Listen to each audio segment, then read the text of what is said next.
And back home now, it seems trouble is again brewing in the Ditsobotla Local Municipality. The South African Municipal Workers Union in the Northwest says it is outraged and saddened by what it calls, and I quote, violent attacks that have plunged the municipality once again into chaos. This is not the first time the municipality finds itself in trouble. Let's get more details now. We speak to SAMWU Northwest Provincial Secretary Vincent Diphoko. Good evening to you, and thank you so much for your time, Vincent. What are these violent acts that you're speaking about in your statement, and what led to them? Good evening, and good evening for our viewers and members of SAMWU in Northwest Province. What led to the chaos around Ditsobotla? It's about the infights that happened between workers, the infights that happened between politicians and administration, and it's not for the first time that thing happened in Ditsobotla Local Municipality. So we are questioning it, and we are saying to residents of Ditsobotla and members of SAMWU, all of us must be calm. We must pull together so that we must have a solution around issues of Ditsobotla for a permanent solution. Vincent, you're describing it as infighting between workers and politicians. What exactly is this? Does this infighting entail? Yeah, you'll remember that other workers are in favor of the other group from council, either from the political leadership or from the administrative part of the municipality. Mm-hmm. So we are raising this matter because of those issues.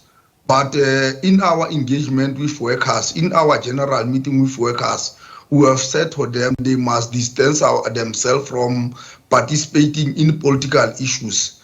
What they have to participate is about issues of service delivery that they must be rendered to our own community that we are safe. I'm going to get to that in just a moment, but you describing them as violent. Who hit who? Have there been any injuries? No, we can't confirm, but we have seen videos that two groupings were fighting, even though we don't have their names, we don't have their identity, but we have made our point that we must go there and investigate through our internal process so that we can get those affected members, if either they are our members or they are community members. So it's just an allegation there, but all of us, we have seen that chaos happening in Ditsobotla last week.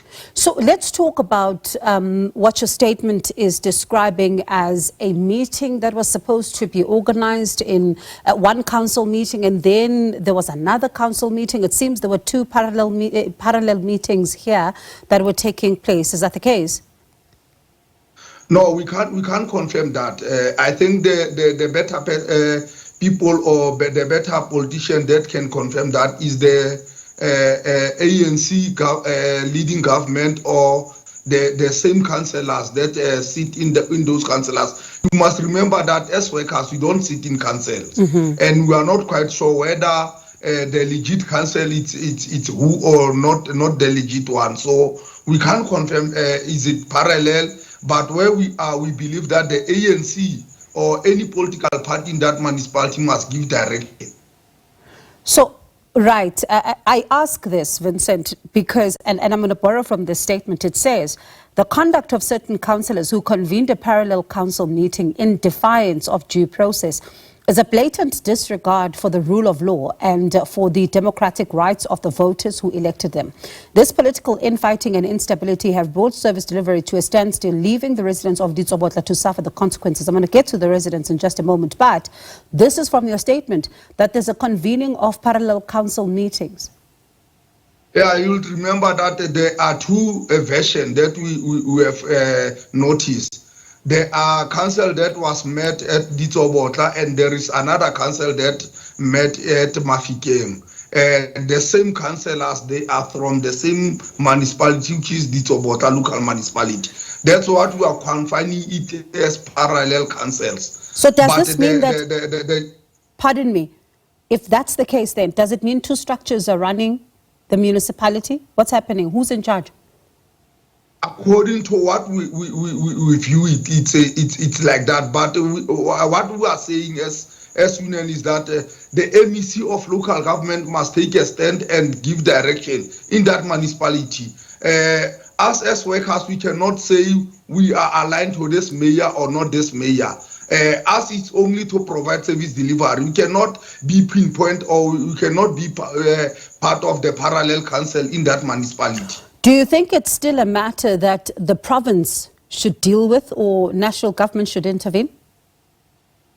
We have wrote a letter to the MEC of local government and the premier requesting to meet with both of them, because we believe that issues of Ditsobotla, the energy that councillors of Ditsobotla are in fighting, is the energy that all of us must put to service delivery, so that our own community, including ourselves as workers, we cannot have problems of late payment of salaries. We cannot have problems of third parties that are not be paid.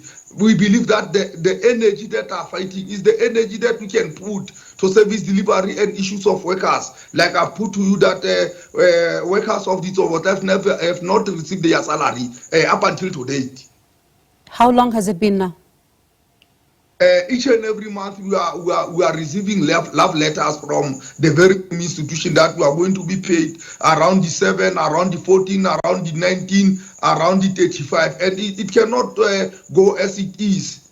At some certain stage, the department must put foot down and address issues of Ditsobotla without taking any favor. And I wonder then, in light of all of this, and you've described it in your statement, for example, as a toxic political climate and also having an impact, as we've just listened to you now, on the workers who are not being paid in time. What has been the impact on service delivery? Because this is not the first time Ditsobotla finds itself in trouble. We saw service delivery issues in that municipality, and we saw chaos again in council, which then led to residents being impacted. What's the impact for residents this time around?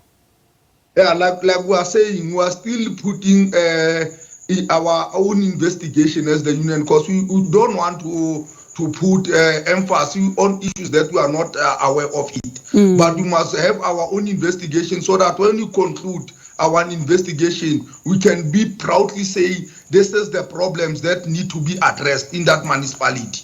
Now we are thamsacking all of us because of hearsay that we are receiving or allegations. Vincent, appreciate your time this evening. The next stop now is going to be the MEC and the Premier, as you've written to them, and hopefully we get to speak to them to understand exactly what's going on here and what's behind this tussle, that we are seeing again, a tussle for power in this municipality that is apparent. As you say, that workers are now being impacted and not getting their salaries in time. But thank you so much, Vincent, for talking to us. We're going to then be reaching out to the MEC as well as the Premier, just to understand exactly what's going on there with the issue of Ditsobotla Local Municipality. That's the SAMWU Northwest Provincial Secretary, Vincent Diphoko.